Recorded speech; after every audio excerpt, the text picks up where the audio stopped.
Star Rajinikanth కి heroism bore కొట్టేసింది. మళ్ళీ విలన్ గా మారాలి అనుకుంటున్నాడు. తన కొత్త మూవీలో హీరోయిజానికి good bye చెప్పబోతున్నాడట.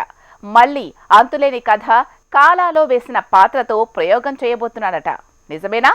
Take a look. Super star Rajinikanth Jailer hit తర్వాత హీరోయిజానికి గుడ్ బై చెప్పేలా ఉన్నాడు.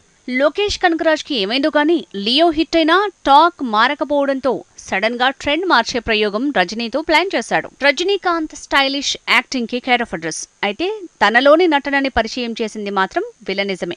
అలాంటి సూపర్ స్టార్ విలనిజాన్ని నిద్రలేపే ప్రయత్నం చేస్తున్నాడు లోకేష్. పారంజిత్ కూడా ఇలానే సూపర్ స్టార్ తో కొత్తగా సినిమా తీయాలని పాత రూట్లో వెళ్లి వింటేజ్ రజనీ మీద ఫోకస్ పెంచాడు. అలా కబాలీ కాలాలో కాస్త నెగటివ్ షేడ్స్ ఉన్న రోల్స్ తో పాత గ్యాంగ్స్టర్ స్టైల్లో సూపర్ స్టార్ ని చూపించాడు. డిఫరెంట్ గా ఉండటంతో పాటు బాక్సాఫీస్ లో ఆ ఫార్ములా బానే వర్కౌట్ అయింది. ఇప్పుడు లోకేష్ వంతొచ్చినట్టుంది. తనైతే నెగటివ్ షేడ్స్ కాదు, కంప్లీట్ విలనిజమే చూపిస్తానంటున్నాడు. లోకేష్ కనగరాజ్ లియోలో విజయ్ ని కొత్తగా చూపించబోయి మాస్టర్ లానే యావరేజ్ రిజల్ట్ ని సొంతం చేసుకున్నాడు.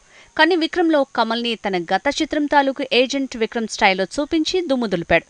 అందుకే దళపతిలో రజనీ పాత్రని రీక్రియేట్ చేసేందుకు లోకేష్ టీం ప్రిపేర్ అవుతోందని తెలుస్తోంది. దళపతిలో రజనీ పాత్ర మంచి విలన్. మరి కమల్ పాత మూవీ ఏజెంట్ విక్రమ్ ని విక్రమ్ గా తీసిన లోకేష్ రజనీని మరో దళపతిగా మారుస్తాడా? ఈ రీక్రియేషన్ బాక్సాఫీస్ ని షేక్ చేస్తుందా? ఇవన్నీ తేలేందుకు ఏడాది టైం పడుతుంది.